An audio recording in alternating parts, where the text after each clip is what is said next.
Hello guys, what's up? Ketemu lagi di Firmandom's Channel. Tentunya masih sama gua, Firmandom dong. Nah, kali ini di vlog gua yang keempat. Tepatnya ini masih cerita tentang perjalanan gua waktu solo touring 2018 dari Bandung sampai Bali. Nah, di episode 2 ini gua bakal bercerita tentang perjalanan gua dari kota Semarang sampai Bromo. Nah, akhirnya setelah gue beristirahat di kota Semarang 1 hari ya tepatnya.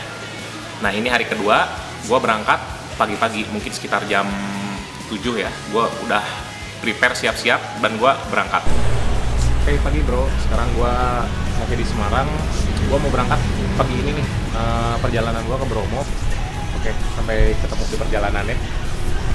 Dari Semarang ini, trek yang gue lewatin, gue bakal turun dulu ke bawah. Tepatnya gue lewat Salatiga. Nah, setelah Salatiga gue lewat Sragen, dan itu dari Sragen itu udah mulai masuk perbatasan ke Jawa Timur. Oke, langsung aja gue jalan dari Semarang. Ini pagi-pagi ya, mungkin sekitar pukul 8 pagi ini.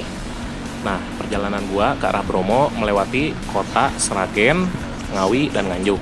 Nah, persis di depan gue baru banget masuk Kabupaten Semarang ya. Kabupaten Semarang ini tepatnya gua arah jalan menuju Salatiga. Nah, persis di depan gua, sebentar lagi gua bakal sampai Salatiga. Kondisi jalan di sini cukup nanjak ya, karena kita melewati beberapa bukit dan gunung. Tapi untuk jalanan di sini overall cukup mulus ya. Setelah itu kemudian gue ini mulai masuk dari Sragen mau ke Ngawi ya, lebih tepatnya. Nah, pokoknya sebentar lagi gue bakal ngelewatin perbatasan antara Jawa Tengah dan Jawa Timur. Jalannya masih sama kayak yang tadi, cuma di sini udah nggak terlalu nanjak ya. Dan kondisi jalannya ini cukup lebar, jalan besar, dan ada pembatas jalan di tengahnya. Jadi cukup aman untuk berkendara, cuma tetap kita harus safety riding ya. Nah, tepat di depan gua udah sampai Ngawi. Nah, di depan gua ini ada tugu perbatasan antara Jawa Tengah dan Jawa Timur.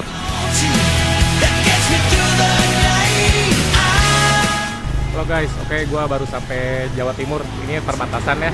Gue bakal lanjut lagi ke Batu, Malang, kemudian lanjut lagi ke Bromo. Oke, kalau gitu gue lanjut lagi ya, sampai ketemu nanti di Bromo.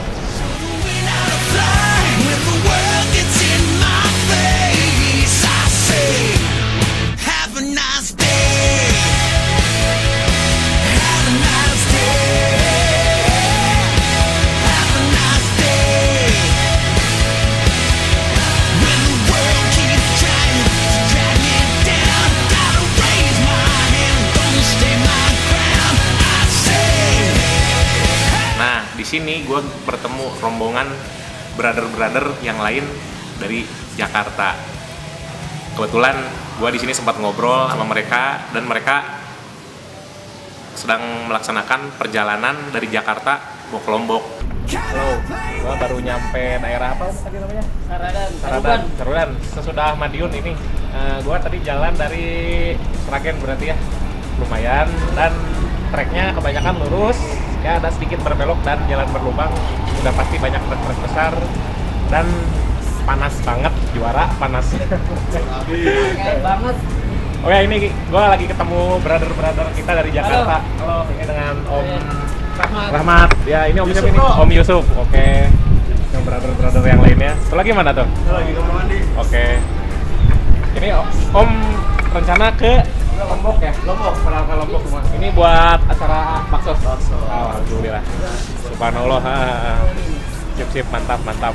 Oke, gue masih di kota Nganjuk, dan ini gue lagi dalam perjalanan menuju kota Jombang lebih tepatnya ya. Jalanan di sini masih cenderung kebanyakan jalanan yang cukup lurus, dan kondisi jalan di sini cukup besar juga. Jadi cukup nyaman untuk berkendara, tapi tetap hati-hati karena di sini akan banyak kendaraan besar yang melintas tentunya ya. Safety riding, brother.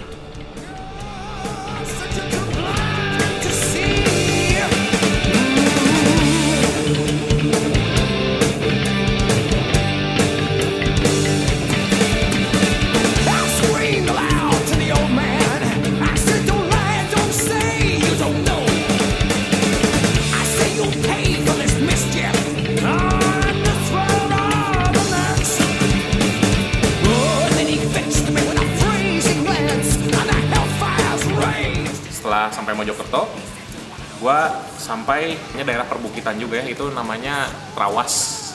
Nah dari Trawas itu gue lanjut lagi, mungkin gue riding sekitar 1 jam ya.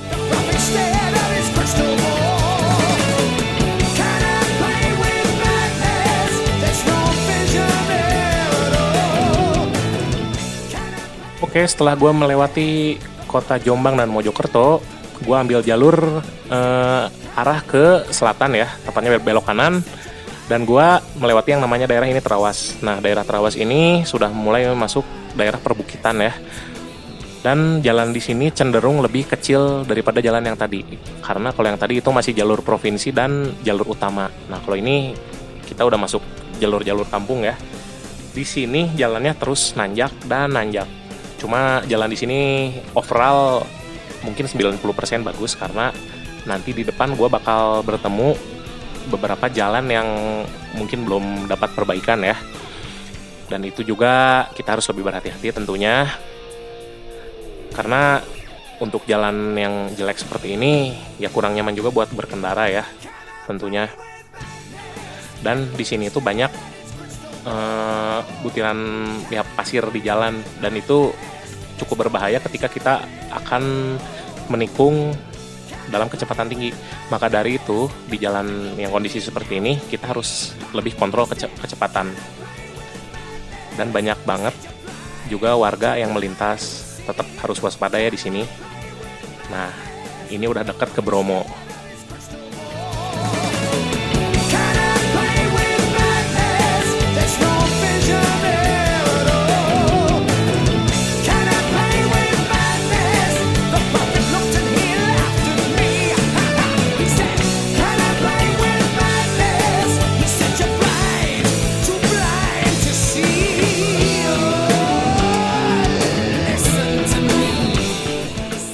Dan gue sampai di pintu masuk menuju Gunung Bromo.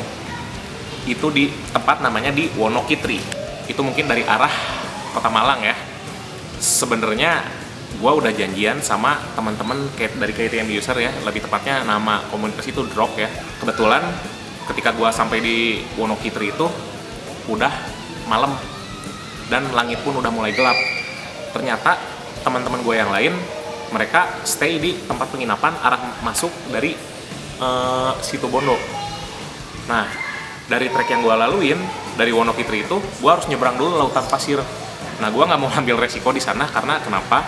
Langit pun udah gelap, di sana nggak ada penerangan sama sekali, dan itu hamparan pasir nggak tahu berapa hektar, itu gede banget. Ya akhirnya gue putuskan untuk stay dulu di Wonokitri.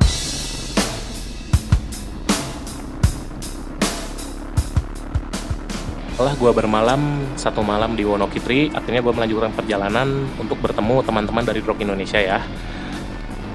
Gue ini masih di Pananjakan karena gue masuk dari pintu melalui Wonokitri, dan jalan di sini udah mulai nanjak banget. Nah, sebentar lagi gue bakal sampai tepat di pintu masuk Taman Nasional Bromo. Saat ini gue udah sampai Bromo. Ini kebetulan kita lagi di pintu masuknya. Kita bentar lagi bakal masuk ke dalam, kurang lebih kayak gini pintu masuk menuju kawasan Bromo. Dan ini gerbang. Oke, kita lanjut perjalanan ke atas ya. Oke, setelah dari gerbang pintu masuk menuju kawasan Bromo, gue lanjutkan perjalanan, dan area yang gue tuju itu yaitu lautan pasir ya tentunya. Nah, jalan menuju ke sini ekstrim banget, tapi pemandangannya sangat indah ya. Kenapa ekstrim? Karena jalan di sini tuh sangat turun dan curam banget turunannya. Jadi harus hati-hati kalau ngerem, dan di sini juga banyak pasir-pasir yang ada di jalanan. Nah, kebetulan gua kesini hari Minggu pagi dan jalanan di sini macet banget. Jalanan di sini tuh sangat kecil ya, mungkin hanya cukup untuk 2 mobil, karena di sini sangat padat dan banyak mobil yang melintas. Jadi gue sedikit kerepotan juga ketika turun, bisa dilihat ya oleh teman-teman. Nah, ini gue udah mau nyampe lautan pasirnya banget. Bisa kelihatan curamnya seperti apa ini jalan. Tapi ini tempat indah dan keren banget pokoknya.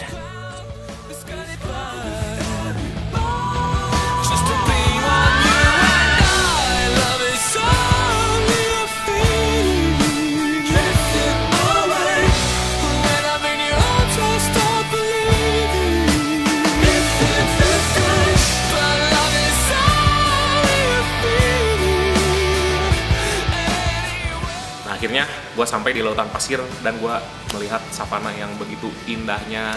Malah sampai gue berpikir begini loh, ini Indonesia atau bukan ya? Waduh, ini kok tempat indah banget. Akhirnya gue abadikan dulu beberapa momen, gue foto-foto, gue menikmati jalan-jalan di sekitar Bromo itu seperti apa. Keren dan indah banget pokoknya. Akhirnya gue sedikit dulu jalan-jalan di sana, berkeliling mungkin sekitar 1 sampai 1,5 jam ya, sebelum gua temuin rombongan anak-anak dari Drop Community. Nah, gua kali ini berada di kawasan lautan pasir Bromo. Aduh, ini tempat indah banget. Gua bilang apa ya, berasa kayak di luar negeri, seperti gurun pasir yang luas. Cuman cuaca di sini dingin banget, sumpah dingin banget. Nah, dan untuk riding di sini sangat sulit karena kenapa? Di sini pasir kering ya, dan pasirnya itu pasir halus. Ini sering menyebabkan motor bannya selip, tapi untungnya gue pakai ban dual purpose, jadi cukup bisa dikendalikan juga. Tapi tetap aja capek banget karena kita harus tahan stang lebih ekstra ya di sini, dan kita harus perhatikan traksi putaran ban kita ketika kita berkendara di pasir, karena jujur aja berkendara di pasir itu dibutuhkan skill khusus ya. Untungnya gue sebelumnya udah pernah coba main trail di daerah pantai, jadi gue cukup terbiasa di trek sini ya.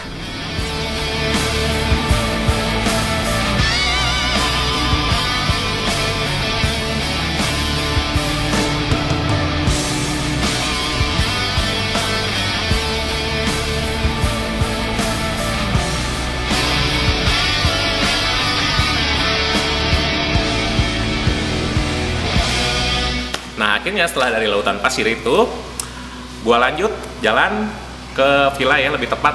Waktu itu temen gue, Bro Herman, dia send location dan gue ke sana, ke tempat anak-anak Drop Community. Akhirnya kita turun lagi ke Probolinggo. Lalu kita masuk lagi ke arah Malang dan perjalanan dilanjutkan ke Kota Batu. Karena di Kota Batu itu kita bakal nginep sehari dan kita bakal jalan-jalan di sana bersama anak-anak Drop Indonesia Community. Akhirnya gue bertemu juga dengan rombongan dari Drop Indonesia. Nah, sekarang gue nggak sendirian lagi karena sekarang gue ketemu sama teman-teman. Kebetulan rombongan Drop Indonesia ini sedang melakukan touring dari Jakarta ke Bromo, dan kebetulan tanggalnya pas banget, jadi gue bisa bertemu di sini. Lumayan untuk beberapa hari gue bisa riding bareng dengan mereka, dan gue bakal ikut mereka ke Kota Batu tepatnya. Nah, gue turun dari Bromo ke arah Probolinggo dan Pasuruan untuk menuju Kota Batu. Sebenarnya sih trek ini yang gue laluin tadi ya, ketika gue mau pergi ke Bromo dari Mojokerto.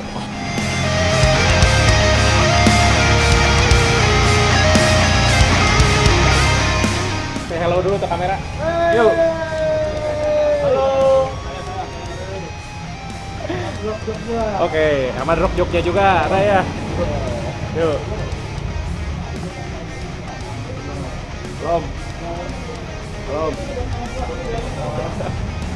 Belum, anteng banget makan es, panas ya? Coba Om.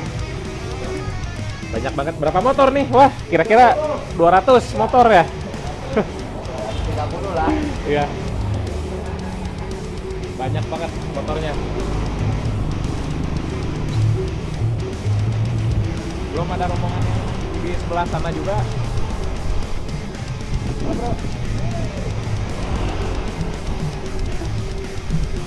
Seru touringnya, mantap. Apalagi jalan dari Bromo, wah, dari dingin kita dari perbukitan sekarang turun panas banget. Gimana jalannya? Mantap banget ya. Setelah beristirahat di salah satu minimarket di daerah Pasuruan, akhirnya gue melanjutkan perjalanan kembali untuk ke Kota Batu. Dari Pasuruan sampai Kota Batu itu cukup lumayan ya. Mungkin gue sekitar 1,5 jam riding ya, dikarenakan lalu lintas juga ini cukup macet, dikarenakan ini weekend ya, tepatnya hari Minggu ini gue riding. Dari Pasuruan ya gue sebenarnya sih lewat jalan bypass yang mau ke arah Malang lagi, dan gue melewati pinggiran kota Malang untuk sampai Kota Batu. Nah akhirnya gue udah sampai di Kota Batu nih. Tempat pemandangannya indah banget ya. Kiri kanan banyak pohonan bunga yang indah, dan ada gunung-gunung juga yang kelihatan. Kebetulan di sini juga anak-anak udah sewa villa, dan gue juga bisa berkumpul bareng sama mereka. Rencananya gue bakal keliling-keliling area wisata Batu bersama anak-anak Drok. Oke, akhirnya setelah sampai di Kota Batu, kita istirahat sejenak, kita ngobrol-ngobrol dulu, dan kebetulan kita sampai di Kota Batu itu pada siang hari ya. Nah, di Batu itu ada beberapa objek wisata yang seru banget, yang harus kalian datengin. Ya, salah satunya Museum Angkut, Jatim Park, dan lain-lainnya. Banyak banget. Setelah menyimpan barang dan beristirahat, akhirnya gue lanjutkan perjalanan untuk berkeliling kota wisata Batu. Karena di sini banyak banget tempat wisatanya ya. Dan kondisi di sini itu asik banget karena cuacanya dingin di sini. Mungkin lebih mirip-mirip di Bandung. Banyak tempat wisata yang kita datengin, termasuk beberapa tempat makan yang cukup enak. Nah, tepat pada sore hari gue lanjut perjalanan hingga matahari terbenam ya. Kebetulan gue juga ini mengunjungi salah satu tempat terkenal di Kota Batu, yaitu Museum Angkut.